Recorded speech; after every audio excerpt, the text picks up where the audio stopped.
Hello, everyone. Charles Watts here. James Benge, of course, joining me as well, which can mean only one thing. It is time for this week's Inside Arsenal Extra Time, the second one of the international break. And James, how are you feeling about the Premier League's return this weekend? So incredibly relieved. I mean, I've had like a few days off, and even so, like you kind of come back from a bit of vacation, and you're just like, sort of like what's his name, John Travolta, walking into the party in sort of Pulp Fiction, being like, where is everyone? Has anything happened? Like it seems like football has actually really just stopped, except the Everton deduction and the South American qualifiers and all that. But weird, quiet time for football, which like I don't remember in the last 3, 4, 5 years. This has been the worst one of the lot, I think. At the three so far this season, this one's been a real drag. I think it didn't help that the two England games were beyond awful. I mean, they were so bad. And obviously in this country, a lot of focus on England during the international break. And yeah, they were so terrible. So there was not even any sort of relief from the lack of Premier League for England. You think of the last international break, there was a really good game against Italy that they won at Wembley. It was a lot of fun to watch, but these two were so bad. And I think that just added to it all. And yeah, it's been a long old grind. But at the time of recording this, we are just over 48 hours away from Arsenal versus Brentford, and Brentford versus Arsenal, should I say, and a really, really big game, important game for Arsenal, especially with what's going to happen in a few hours beforehand. A really, really big weekend for the Premier League season. So we'll talk about that. I think there's lots of interesting sort of storylines sort of moving around that Brentford game. Of course, Aaron Ramsdale coming in for his first, I was going to say first Premier League start of the season, but it's not, but first Premier League start for a fair while. Gabriel Jesus, should he start after playing full 90 minutes from Brazil, which we'll talk about during the international break. We've got a fun little quiz that I'm going to put you through as well. Thanks to William Saliba giving me an idea ahead of this one, and got some comments and questions from our viewers as well. So yeah, lots to talk about. Where did you go on holiday, by the way, or where did you go? Anywhere nice for your little break? Shrewsbury in Shropshire. Shrewsbury. Is it Shrewsbury or Shrewsbury? It's not Shrewsbury. I could go into a lengthy story about this, but yeah, family. If you're from the posh side of town, it's Shrewsbury. If you're from the rough side of town, it's Shrewsbury, which is where my sort of family originally from. And if you're from outside Shrewsbury, it's Shrewsbury. Lovely town. If anyone's looking for a little day trip, it's quite away from London, but family grew up there. Great memories of the game, Edo. Nigel Jempson scoring 2 goals to knock Everton out of the FA Cup in the 3rd round. It was nice inflicting sort of all those stories on my fiance. Good to get away from the football. And happily, I was off on the day that the Everton news dropped, so I didn't even have to think too much about that. I remember Arsenal playing Shrewsbury in about 1991, 92. Okay. Around that. It was a really, really foggy game. Like a game where you think that's going to get called off. I didn't go, but my dad went, and I think he dragged my mum along to it. To the game, Edo, away. Yeah, it was 1-0, and I think it was Nigel Winterburn scored an absolute stunner in the second half. Someone scored a really long range shot. It might be Mickey Thomas. No, was it Nigel? One of the two scored. And it's just vivid memories of just a really foggy game that was really funny to look at on TV. And my mum and dad were sort of standing there on the terraces. And I remember my dad saying you literally couldn't see what was going on. You're standing there. And it's a great ground. I mean, I thought you were going to talk about the 3-1 win in, I've got to Google this, 2011, where Yossi Benayoun scored. I mean, that for me is the real Arsenal Shrewsbury clash. I don't even remember that. Park Young played. There you go. And Marouane Chamakh up top. I'm surprised they actually beat Shrewsbury. Who scored? Gibbs, Oxlade-Chamberlain, Benayoun, and James Collins scored for Shrewsbury Town, who took a 16th minute lead. Kieran Gibbs pegging them back in the 33rd minute. I don't remember that game at all. Literally no recollection of that match whatsoever. Interesting. Cool. All right. Well, let's talk about slightly bigger games than Shrewsbury versus Arsenal in the League Cup, and Arsenal versus Brentford is one of those this weekend at a ground where obviously Arsenal have terrible memories of the first game of Brentford's first game, but they've put those to bed somewhat. A 3-0 win there last season, a 1-0 win there this season in the League Cup already, tucked under their belts, and going into this one, on the back of the win just before the international break, which will be a help. And I think, do you think what's going to happen earlier on in the day in that City versus Liverpool game is going to have much of an impact in this one in terms of how Arsenal potentially approach it? Or is it just going to be a case of just put that one out of the mind and just focus purely on the game in front of them? Yeah, I feel probably not. Like when the reverse fixture, yeah, but I mean, definitely, I think when the reverse fixture comes around, I don't know who or when. Those are the games that, you know, I mean, we remember, don't we? I mean, it was the Everton Man City game is the one that stands out for me. But everyone at the club, I'm sure everyone in the dressing room couldn't help but sort of keep an eye on everything that City were doing. I mean, obviously they will be aware of it, and I'm certain they will be rooting for the draw because that would open up the chance to go top of the table. But it is sort of far out enough, isn't it? That I think Arteta shouldn't find it too hard to just sort of tell them, park that, focus on what you've got to do. And I mean, ever since that first game against Brentford, I think Arsenal have dealt with the specific challenges of Brentford quite impressively. And I do think I mean, needle would be the wrong word, and that's sort of faded. But I do still think, you know, when you talk to people around Arsenal, there's a lot of bad memories about that opening game and a lot of a sense of sort of aggrievement about kind of how the process went beforehand, how they were spoken about after the game. And I always think they sort of, when these games roll around, Arsenal look at this as a sort of chance to say, no, look, we're going to show you that we're physical enough for the battle. We're technically strong enough that we can go to this ground. And 5:30 on a Saturday, it's going to be buzzing. It's going to be a lot more like that opening game of the 2021 or whatever season, 21-22 season, than it is sort of the last time we were there in the League Cup, where I think no one really cared. I think Arsenal will go to this ground, and they will for a long time while Mikel Arteta's in charge, desperate to have their own personal nice kickabout with the boys. Yeah, weird. It's a TNT Sports game at 5:30 on a Saturday. That's weird. Normally that's Sky, isn't it? 5:30. I thought TNT always had the early game on a Saturday, but it's different this time around. Is this about? I think obviously Sky first dibs, can hardly blame them picking Man City Liverpool, but then that one was either, I guess, Greater Manchester Police said we don't think this game should kick off at 5:30. Oh, that is it. Yeah, that is it. Yeah, so the order got flipped, and obviously Sky are not going to kind of hand that one over to TNT. So yeah, because I just saw the promo on Twitter for TNT, and it surprised me because I just didn't think it was on it. And then I saw the promo, and they were sort of billing it around the whole nice kickabout with the boys. Of course they were. Phrase, which the whole thing was kind of built. None of the Arsenal players said it, but they TNT sort of put it up in text around, and it was all sort of built around that. Trying to recapture that Aubameyang magic, aren't they? Yeah. Well, Gabriel's done it twice, hasn't he? I think he tweeted it twice after the wins, the last couple of wins. Gabriel's come out and tweeted it. I think we kind of need to move on from that a little bit. It was a while ago. Yeah, but it's going to be an interesting one. We know what sort of game Brentford are going to bring. We know what their strengths are. You know, set pieces, long throws into the box.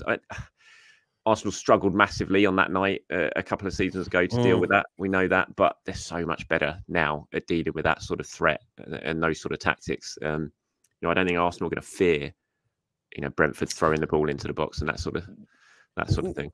No, because good as they are at set pieces, when you don't have Ivan Toney, when you don't have David Raya launching balls long to Ivan Toney, when you don't have Rico Henry, I don't want anyone to watch this and think I don't think Brentford are a really good team, because their results bear that out.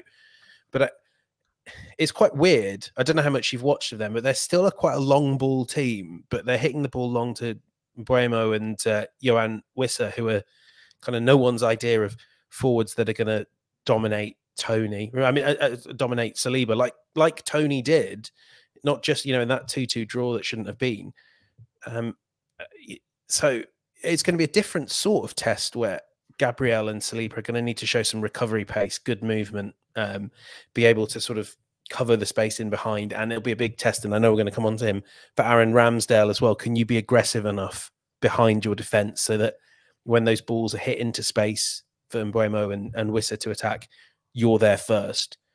That side of it's going to be a real challenge. And yes, like you say, set pieces, they're still an enormous threat. Always will be when you kind of have players like Ben Mee, Christopher Ayer to aim at. So I would be, I mean, I certainly wouldn't take it for granted. I saw Opta have the sort of win odds at like 40% for Arsenal, 35% for Brentford. So like good team, tough test, great chance, I think, to get some momentum going for more favourable fixtures to come. Yeah, I'm looking at it. Their home record this season in the league, it's played 6. They've only won 2, they've drawn 3, lost 1, scored 12, conceded 10. So it's been a bit sort of hit and miss at home. They might be a better away team. Like, given the way they play, they might, the long ball counter does suit away, doesn't it? Yeah, so they're 11th in the Premier League home table this season, and then 9th in the away table.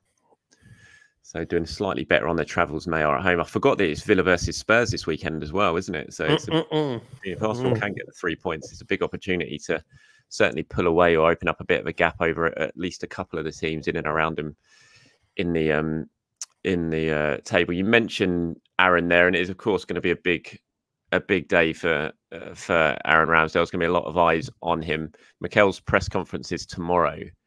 And I imagine a large chunk of that press conference at 9:30 is going to surround Aaron, his position, what his dad had to say during the international break.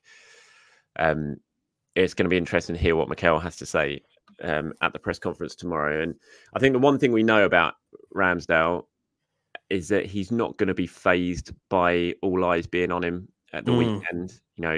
If anything, it might help him. We heard his comments during the international break about sort of struggling almost to maintain focus for 90 minutes. And if anything's going to make sure he's very, very focused this weekend, it's the fact that he knows that everyone's going to be watching him. Everyone's going to be seeing how he reacts, how he performs.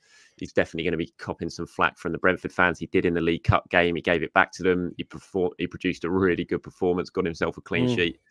And I'm sure he's going to get more flack from him in this game as well. And there's going to be lots of David Raya chants aimed at him. So, but I don't have any worries about him. I don't know about you, but I think he's going to stand up to it. And if anything, it's going to inspire him. Yeah, no worries about the sort of performance he'll deliver. I suppose the intriguing thing for him is there any world where this can sort of change the trajectory of the goalkeeper position at Arsenal? Is there anything he can do, given that you've probably got this game, and maybe if Arsenal beat Lens on Wednesday, you'd have the final Champions League group game to make a point? Because, I still think and get the impression that he would like to just be Arsenal's number one above all else. I mean, that's clearly what his father's comments were sort of aiming at as well, weren't they? I don't think Aaron Ramsdale's immediate response to losing his starting place was get me out of here. It was, how can I be Arsenal's number one again? The sort of challenge is, like, when you've got the defence in front of you that he will have, you might end up with next to nothing beyond your passing, where you can make your case to Mikel, where you can, kind of make your case to the fans as well and turn this into a real debate. Ramsdale will kind of be wanting to have a sensational shot-stopping game, but if you've got Saliba and Gabriel ahead of you, they tend not to come along very often. No, well, they didn't concede many shots today, Arsenal, at the moment. I think that's the stats this season are showing that. But to be fair, they did last time out at Brentford in the League Cup. He did have to, he played very, very well, made at least a couple of really eye-catching saves in that one. If he had that game again, given that Raya's been good without being great, do you think that would do anything to the whole? No, I don't. I think David Raya's Arsenal's number one. I can't. I'd be very surprised, no matter what Ramsdale does in games, that he would change Mikel's thinking. I think the only thing that would change Mikel's thinking is David Raya. If he suddenly had a 10-game spell where he was just dropping clangers left, right, and centre, and I think that might change it. I think it's more what Raya does rather than what Ramsdale does. But, Arteta knows what Ramsdale can do. He's seen it. Ramsdale hasn't made that many errors since he's been at Arsenal. So I don't think it's down to him. I think it's more down to David Raya to give away the number one spot now. Agreed. I completely agree.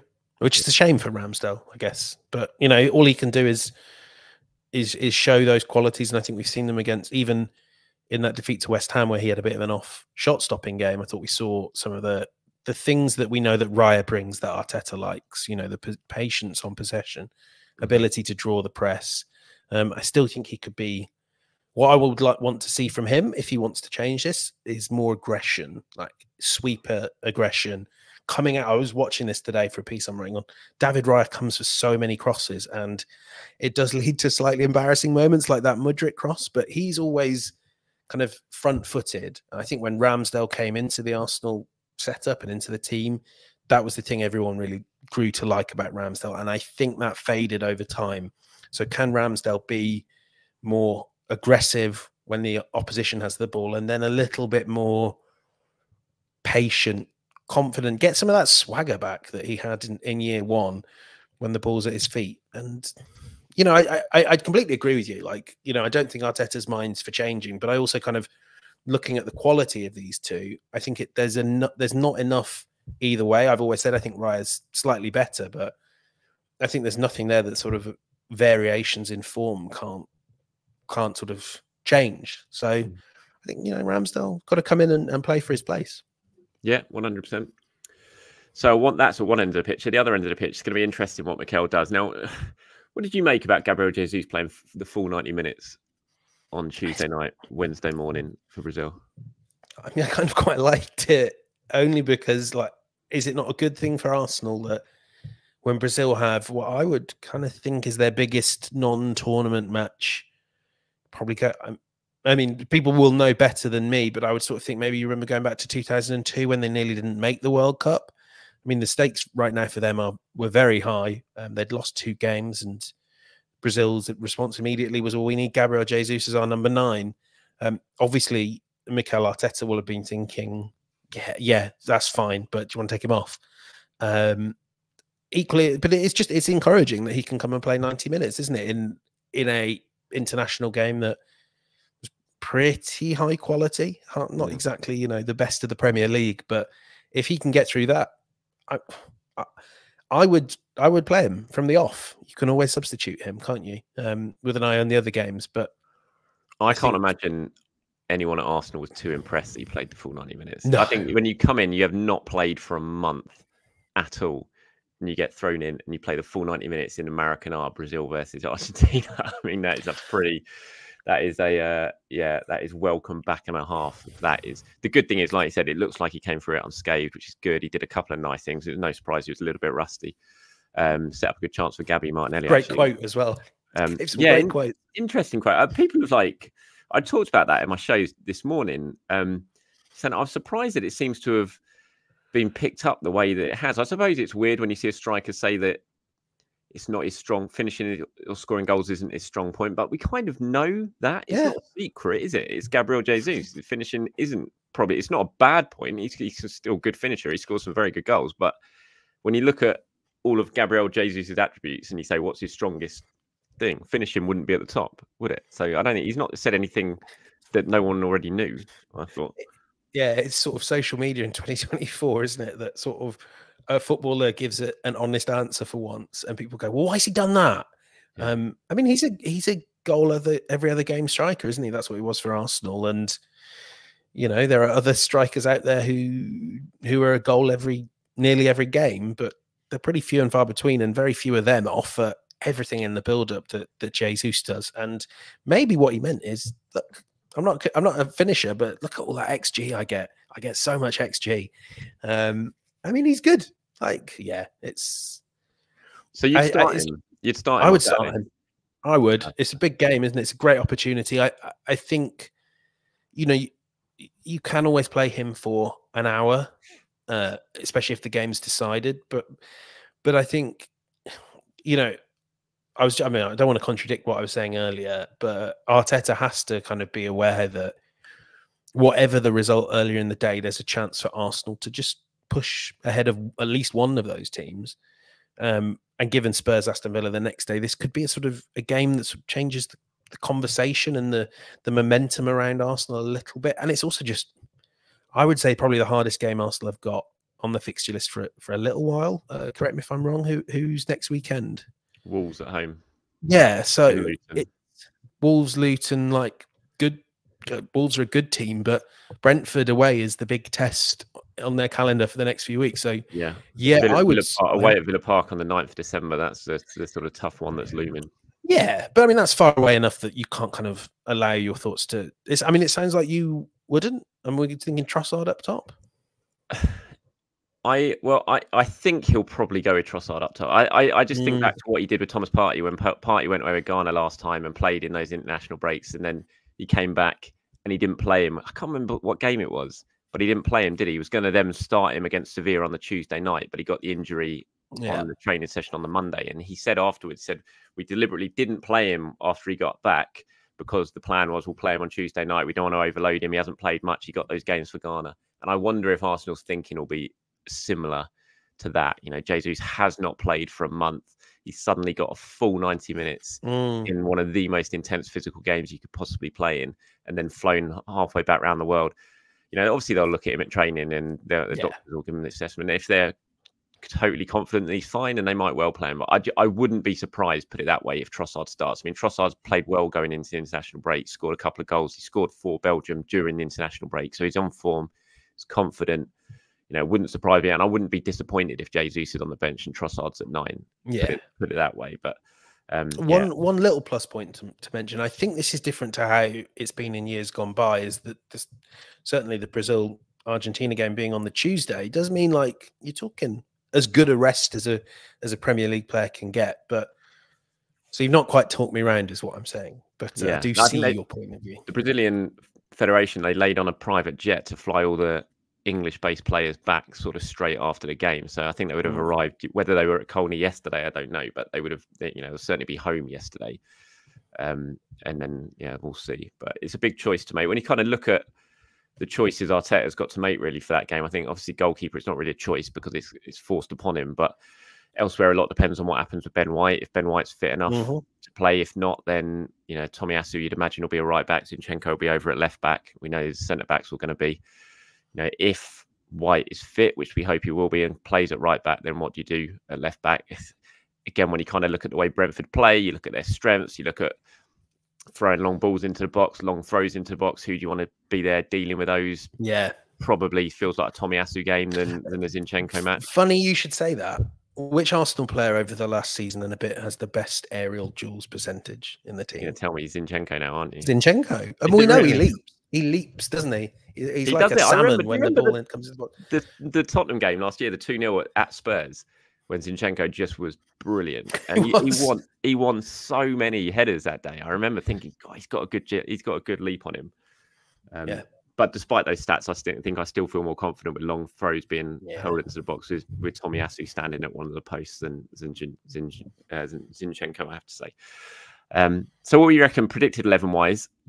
I would probably say if everyone's, you know, barring any injuries and Ben White's fit, I'd say probably Ramsdale in goal, White right back, Saliba, Gabriel.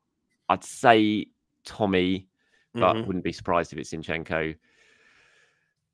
Are we going Jorginho, Declan Rice and Odegaard again? Yeah. I think this is Jorginho, Declan Rice, Odegaard, then Saka, Martinelli, and then one of Trossard or Jesus, depending on what decision they come to with Jesus, I suppose. Can't imagine it's going to be too much different than that. There's not going to be any real sort of big surprises, again, barring something's happened that we don't know about in training or anything like that. Yeah, not in the slightest. I mean, I would pick Jesus to lead that line, but otherwise I've got the same team as you. Yeah. Helps, doesn't it? Having a settled-ish 11 or settled 9. Yeah, it does. And hopefully he's got some players coming back fairly soon. Obviously, no Emil Smith-Rowe. He's not back yet. No Thomas Partey, of course. But, you know, having Jesus back, Odegaard back is a big, big boost. You know, Arsenal just a much better team when you got those two players in and around it, aren't they? Right, I'm going to move on now. I'm looking forward to this. This was a glorious. I mean, you've seen it. I sent you this actually. So I have, and yes. If you're watching or you're listening to this and you haven't seen it yet, it is. Let me just check it out. I can't actually remember who it was. It was an American. It was NBC Sport. NBC. Yeah. So NBC it hurts me to praise this, but it was very good. Sat down with William Saliba, and they played a little game with him, naming some previous Arsenal players, and the highlight, no doubt, was when Philip Senderos popped up, and he thought his answer was Sean Dyche. Is it I mean, when you see that picture, you sort of go, "Okay, I see where you're coming from." I don't know who will be more offended. It's not the worst answer, and I'm not sure I'd really expect William Saliba to know who Philip Senderos is or was. So it's not the worst answer, but this gave me a little idea. And now if you're listening to this on podcast format, then it's probably next few minutes isn't going to be the best for you because it is going to be very much be a visual thing. So I've brought up 4 former Arsenal players from around the last. I feel like I'm going to get harder ones than William You're Saliba. definitely going to get harder ones than William Saliba. I mean, it wouldn't be a game, would it, if you got easier ones? But I still think you should get them, though. I'll be surprised if you don't get them. So yeah, this is the game. James Benge names the former Arsenal players. So right, let's go with number 1. The number is putting me off. But is that not Davor Suker? It's not Davor Suker, no. Although it does actually look kind of like him, and it is very much the same era. Oh, look at that! We've got him on the first one. I'm done on the first one. 19. Let's see if I can. So we're give you talking some clues. Late 90s. He scored 1 goal for Arsenal. Is it Oleg Luzhny? And that was on his debut. That's not Oleg Luzhny, is it? No. He scored 1 goal for Arsenal, and that was on his debut in a League Cup game against Preston, which you can see there celebrating. Arsenal signed him from Kaiserslautern. No, they didn't. Sorry, they signed him from 1860 Munich, and they sold him to Kaiserslautern. No. Stefan Maltz. Ah. A Wenger. I mean, the name rings a bell. One of Wenger's ones that didn't quite work out. No. Shall we say? Oh, God. Talking of this which, is a bad start.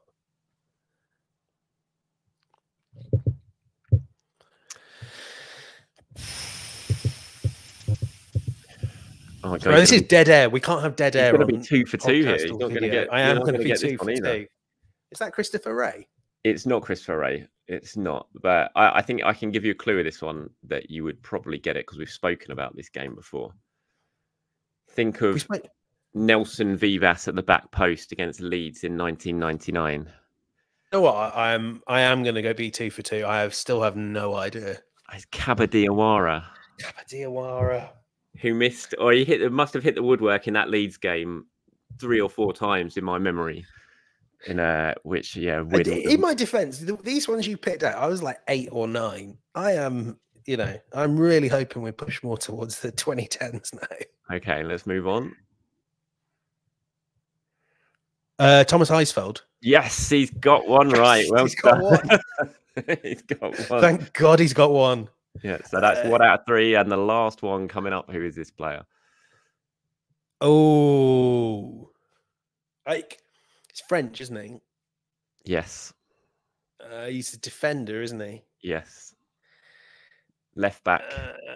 And and I just can't put a name to him. Oh God. Went to QPR, played at QPR. Oh, Traore. Armand Traore. There you go. 2 out of 4. That wasn't too bad. It's a gentleman score, that, isn't it? That wasn't bad. Armand Traore. He was the one. He was the one that got away. 50-50. There you go. So look, are you better than William Saliba? Probably. His are a lot easier. I don't think William Saliba would have got any. Oh, he might have got Traore actually. He might have got Kaba Diawara actually. For all we know, like Saliba was playing dumb and is deeply versed in Arsenal. I'd actually like to see every Arsenal player do this. Ideally, this version of it as well. I want to see who would beat me. Who is the sort of the toppest gooner, so to speak? Who knows the most? Yeah. So there you go. 2 out of 4, not too bad. You don't need to hang your head in shame at that one, mate. Right.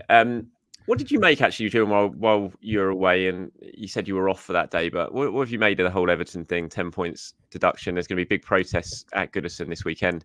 Wouldn't fancy being. It's Man United. It's Man United. Yeah, I wouldn't fancy being Man United going to that one. It's going to be a bit of a bear pit at Goodison, I imagine. 10-point deduction. What did you make of it all? I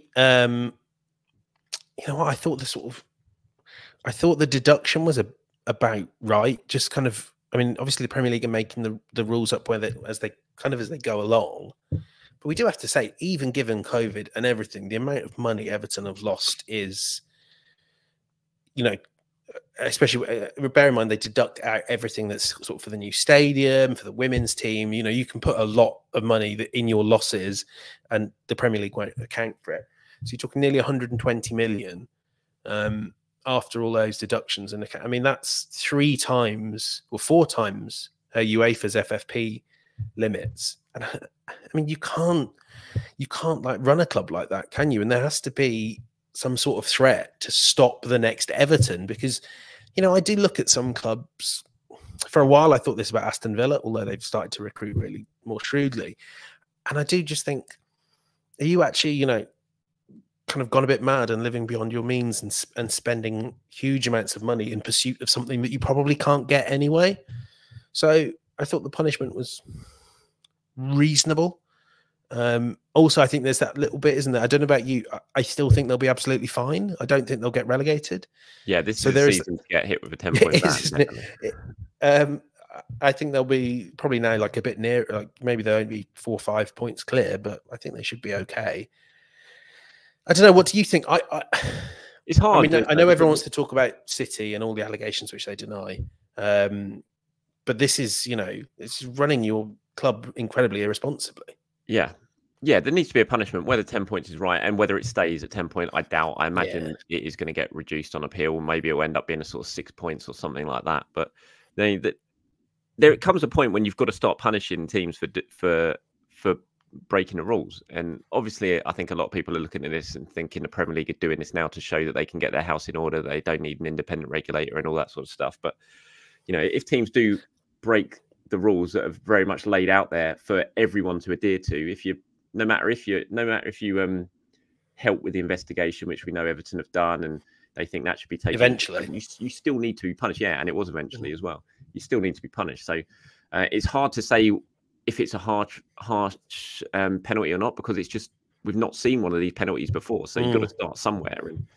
And I feel sorry for Everton in a way, but then I also think, like you, they've kind of brought this on themselves. And if that's the way you sort of operate, you've got to accept which the punishment gets dished out, and this is what the punishment is. And I do also think, like you, that if this is the season to get that sort of punishment, I think they'll be fine. They're not going to go down because of it. So I think they'll be fine, and it'll all be forgotten. And I do think they'll probably end up getting it reduced on appeal anyway. But it does say it is a big precedent, and when you've got what's coming down the line of Manchester City and potentially Chelsea as well, then, you know, the Premier League have sort of set their I don't even know how to finish that sentence, but that, you know, it's a high bar, isn't it? It is a high bar, yeah. They have set their bar now, and it's like, how do you follow it? What do you do now? This is one charge for a team that like you said, although slightly belatedly, they did help out in the investigation. On Manchester City, you've got 115 charges, and a team that are fighting tooth and nail to stop the Premier League's investigation in every single route that they're going down. And right the way to Lord Panic being an Arsenal fan, famously, even though their own lawyer is an Arsenal fan as well. So, and one other thing, though, just on the regulator thing, and I want to get your take on this. What did you think about the Premier League voting or not voting to block third-party loans? I thought that was pretty... you know, if I'm trying to stave off an independent regulator, I might have just voted in favour of that, because, you know, what use is it to Sheffield United, for instance?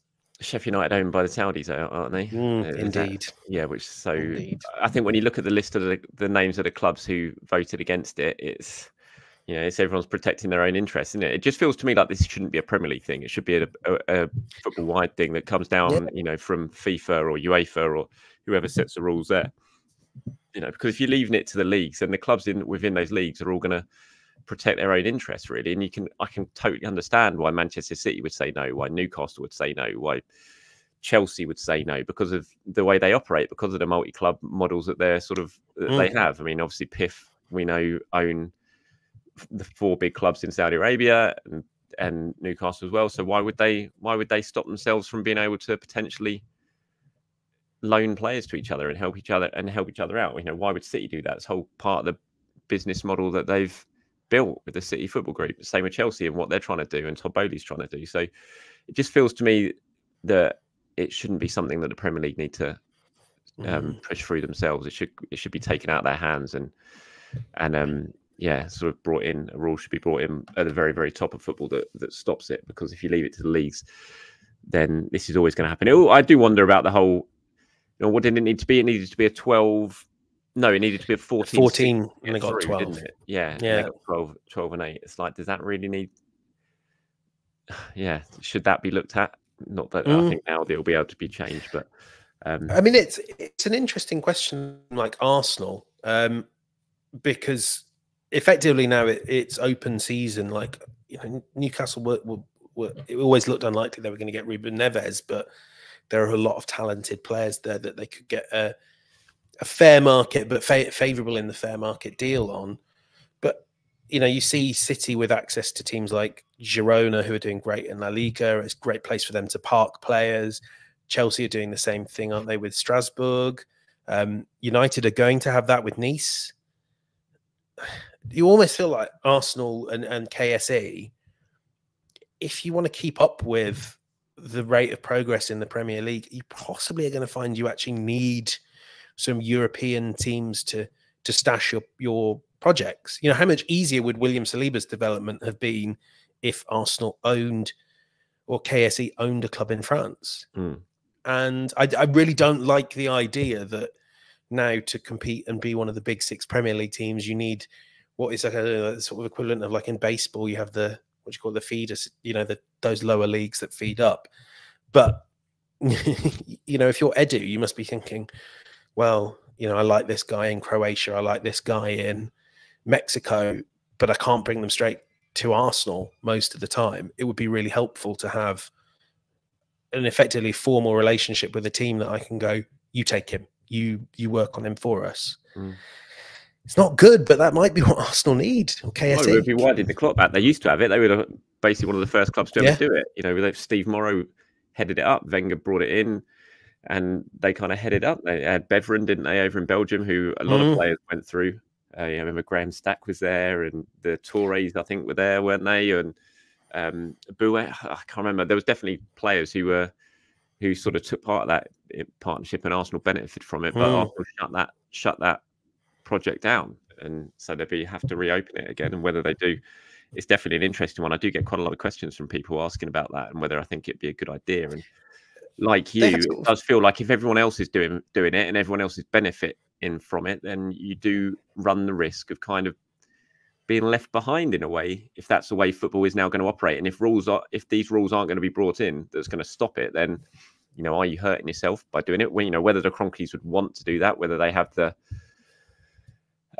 manpower to do it, it'd be a big commitment from them. I think they've obviously, their main interests are all over in the States aside from Arsenal, and so it'd be a big shift if they decided to move into European football even more and got themselves another club, and who would run that, and it's all stuff for them to sort out, I suppose. But I imagine it's something that you would think has definitely been discussed behind the scenes. Yeah, I mean, we should also briefly, before we go too deep into it, Arsenal do, within the system they do what I always quite like, the stuff they did with the loan market. So you see Millwall get a lot of Arsenal's best young players. Dan Ballard, Brooke Norton-Cuffy's on loan at there now because that's a club they trust. They will players. Michael Appleton, I think, is the coach who pretty much everywhere he goes, he gets a top Arsenal loanee because he's proven to Arsenal that they can trust him with their top talent.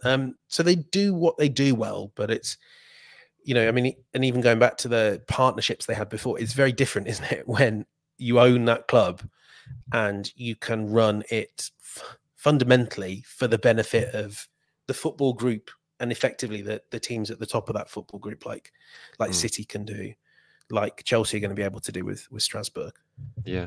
Interesting to see what Arsenal doing if the sort of way they operate in the loan market changes now that Ben Napper's gone. Yes, it's true. Haven't got a replacement in for him yet, and they're going to have to do that at some point because he was a very important figure at that club. Right, let's move on to some questions now, shall we? I've got a very interesting question at the end for you, actually, specifically for you. Here's one from Dotty. It says, "Hi Charles and James. I think any of Smith Rowe, Nelson, and Ramsdale are the 3 players that we are most likely to sell in either January or the summer, who would also bring in decent money. My question is, how much would you be wanting Arsenal to receive for each of them? Personally, I don't want Smith Rowe to go. However, it does feel somewhat likely given his status in the squad when he's not injured. Yeah, difficult one. This one for me. The Ramsdale one, I think, is really interesting. Like I was talking about this earlier on one of my videos I did earlier in the week, and I was saying, I think it was like throwaway comments like, Arsenal could get big money for Ramsdale, and then someone replied to that saying, but could they really? Because a club's going to bid big money for Ramsdale, knowing that he is now number 2 and that Raya's established himself as number 1. And I was like, yeah, I can understand that argument, but this is still Aaron Ramsdale we're talking about. This is still an England international goalkeeper, a Premier League proven goalkeeper who was one of, who was up for the Yashin Trophy. Yeah. And he's got a long-term contract. And so I still think Arsenal can get decent money for Aaron Ramsdale.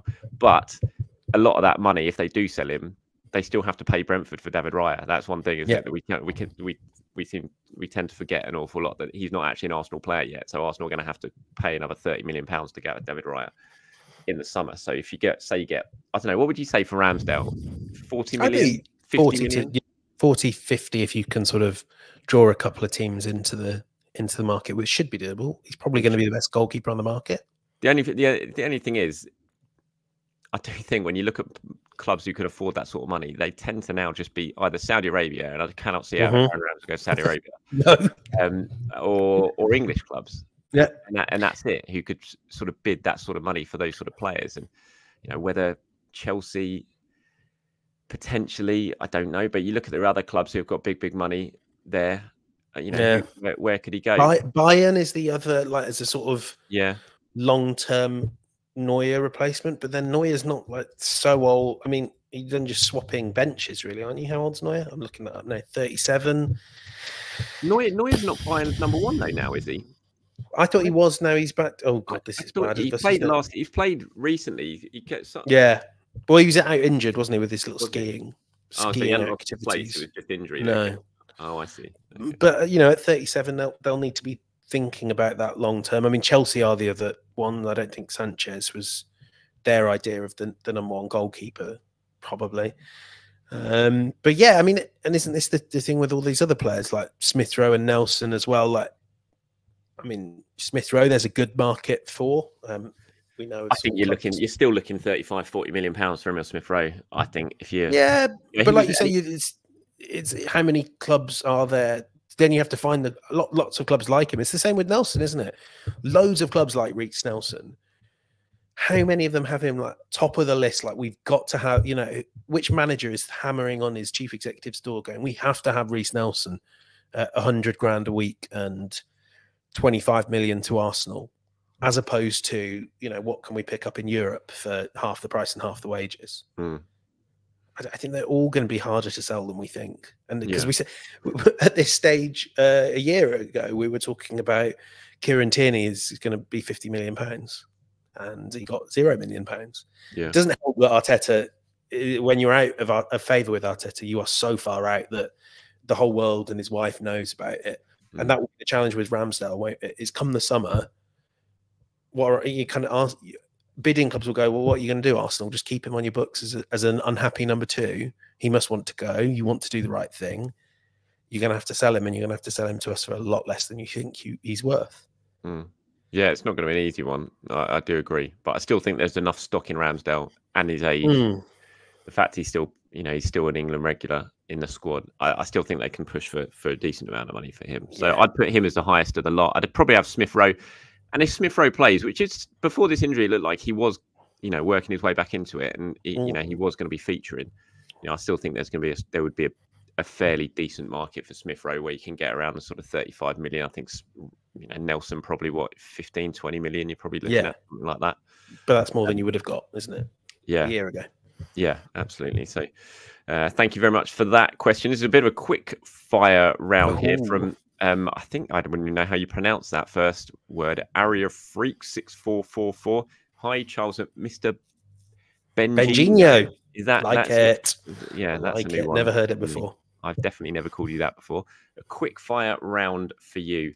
Probably should have given you a little bit more notice. I like doing it like that. This one. So best Emirates goal ever. Giroud scorpion kick. Okay, I'm going to go Jack Wilshere against Norwich. Best Emirates moment ever. Because I was there, I will go for Reece Nelson against Bournemouth. I mean, the other one for me, but I only saw it on TV, was Arshavin against Barcelona. So I think I'm going to give it to Reece Nelson as well. And I wasn't sure if Arshavin had ever beat Tops, and I was there, and it was unbelievable. Like really unbelievable. Welbeck against Leicester again. Welbeck, Leicester, absolutely unbelievable. Thierry Henry's header in the last minute against United in like 06 was brilliant, but Reece Nelson, I've never experienced anything like that. Reece Nelson goal, the celebrations, the noise, everyone storming onto the pitch was just, that wins it for me. Best Emirates moment. Ozil or Sanchez? Ozil, just more my type of player. Sanchez for me. Cazorla or Ramsey? This is like choosing between my children. Yes, but deep down, you know you have a child you prefer, in much the same way that I know I respect Aaron Ramsey. I rate Aaron Ramsey. I love Santi Cazorla. Santi. Same. Cazorla gets it for me. Monreal or Gibbs? Nacho. Mr. 7 out of 10. Great in the mix zone as well. Yeah, Nacho for me. Giroud or Lacazette? This isn't even a question. Giroud. Yeah, Giroud for me. Although Olympiacos. No, Monaco as well. All those games. The Monaco game. Still Giroud for me. Still Giroud for me. It's not. I don't even have that as close, that one. And Parla or Lundberg. This is really hard. I don't want to not pick Freddie, but I really want to pick Ray, because I was talking. You know what? It's solely I can't pick this, so I have to go for which person drank a Cobra bomb for Her Majesty out of respect. Raymondo it is. I'm going for Parla as well, and I love Freddie. Absolutely loved him. I have Freddie on my shirt back in the day, but Parla is just one of my all-time favourite Arsenal players. And actually, I was going to say he's a big game player, but so is Lundberg. They were both absolutely big game players. But I'm going to give it to Ray for that. So thank you very much. What else have we got here? This is one that was just on Vieira. I wanted to talk about Fabio Vieira. He's been linked with Marseille. French reports saying that Marseille are very much in for Vieira on loan, potentially in January. Whether Arsenal would entertain that, I don't know. But I was just thinking, do you reckon it'd actually be quite a good thing for Fabio Vieira to go on loan? He came over here very young, having not only just really broken into the Porto team and got thrown straight into the Premier League. Do we, and I don't want to make excuses for Fabio Vieira why he's not really hit the ground running at Arsenal, but do we maybe need to think that he is still a really young player who has not played that much first-team football? Yeah.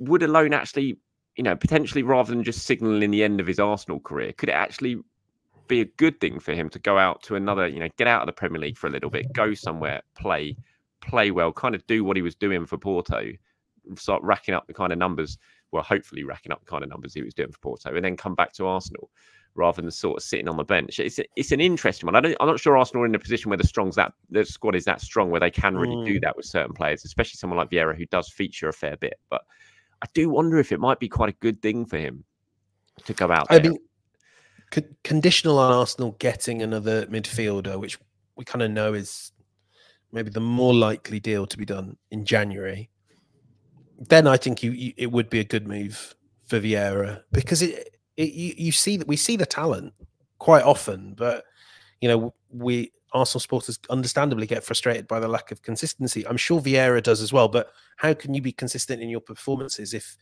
you're being selected so infrequently? So I think if he's playing week in, week out, that is so much better for his development. You're absolutely right to say, like, this guy is still young. It's a tough environment for someone to develop in if they're not starting week in, week out. And we've also seen, I think the French league is quite a good proving ground for Premier League football, and obviously Marseille did quite a good job with William Saliba. I think they can be trusted, like we were saying earlier about teams like Millwall. If another midfielder comes in, I think it'd be a great move for Vieira, good move for Arsenal. Yeah. Do you think if they were to let him go on loan, do you think that would be a bit of an admission, though, that maybe they're thinking this isn't quite working? Would you view it as that's probably the end? When Arsenal sent out Guendouzi, I know it's different because they've gone on with Guendouzi, but you kind of knew with certain players when they go out on loan, it's not a case of going there to develop, it's going there just to get them out of the way before they can eventually try and move them on. Do you think that would be the case if they did would you get those sort of vibes if Arsenal let Vieira go in January, or would you think it maybe is more with a long-term picture to him coming back and still having a bit of a go here? I would say it's a move for the sort of first team to give him a chance. I mean, obviously, it's an admission that some things have not gone right, that they can't give him them, but it's more an admission of we think we aren't giving him the minutes his talent deserves, because it's pretty clear Arteta rates him really highly. I mean, there were other differences with Guendouzi, but in the end, I don't think Arteta sort of saw the talent to sort of justify the temperament. And I think Arteta really, from what I hear, he really rates Vieira quite highly. But he knows it's a tough spot. So yeah, and if not Vieira, I mean, you could have the same conversation about Smith Rowe. I think one of the two would benefit from a loan move and then getting another shot next season. I wouldn't be giving up on either of them. Cool. Right, this one is absolutely for you. And while you're answering this, I'm going to have a quick look around because I did ask for people to send in questions, and I haven't given them that long to do it. So while we're recording, I want to see if anyone has sent anything else in that we can talk about. But this one is for you. Said, notice that James had talked about playing Hogwarts Legacy and getting the Ultimate Spider-Man comic in one. Yes. Of have you played Spider-Man 2, and what are your thoughts on Hogwarts Legacy not getting nominated for Game of the Year? Cheers. Brilliant. Right. Don't worry, Charles, you've got time aplenty. I have played Spider-Man 2. I thought it was magnificent, really well done story-wise. I've actually 100%ed it, which I've hardly ever done with any games. And I do think there's this sort of thing of like, it feels like by AAA standards a little bit light on content. But you know what? In the end, when the content's good, I just think I could always go back and play it. And nowadays, with some of those big games, when you complete it, I mean, Charles, I know you're working, but I'm sure when you were more of an avid gamer before children came along, you would kind of there'd be games you'd go back and sort of replay every year or so, weren't there? You know, like I remember Metal Gear Solid 2 for me. Zelda. Yeah, because they were sort of a decent amount of time, but they weren't like 100 hours, which is what, you know, some of the like big Assassin's Creed games are. And you complete that and you're like, God, couldn't go through that again. As good as they are. As for Hogwarts Legacy, I'm not surprised they didn't get nominated for Game of the Year. It's quite fun. I love all the sort of little bits and bobs you can do. I've just got into breeding Thestrals, which I hope Charles has no clue about. What are you talking about? You've read the Harry Potter books, right? I've never read the books, and I've only ever watched one of the films. No, God, you're too old. But it's sort of like, it's a bit clunky, a bit sort of like, I mean, there's still bugs in the thing now. Like I've been playing it like 6 months after release, so I mean, it's not like a Game of the Year. It's not as good as Spider-Man 2. It's good fun. The story though is absolutely dreadful. It's past the time. I got it cheap. I don't regret getting it because it's past the time. But no Spider-Man 2. No. What else? I mean, I actually have time. People watching this, give me your video game recommendations, because I've stopped playing FIFA, so I have time to do other things in my life. You're asking me that? You're asking the viewers? The viewers, because I know you're probably no use to me. I wouldn't ask me that. I'll just reply Zelda and say, just go back to the N64 and play GoldenEye, the greatest computer game ever made. Okay, look, I've got another one here from Brian. If anyone's still watching or listening after James Benge's computer game review, here's one quickly from James. He says, from Brian. He says, although off topic, it's connected to the January and summer transfer speculation. Do you consider any Arsenal players world class? My reason here is I think it affects Arsenal's ability to pursue and sign the best available players worldwide. Do I consider any Arsenal players world class? Yes, absolutely, I do.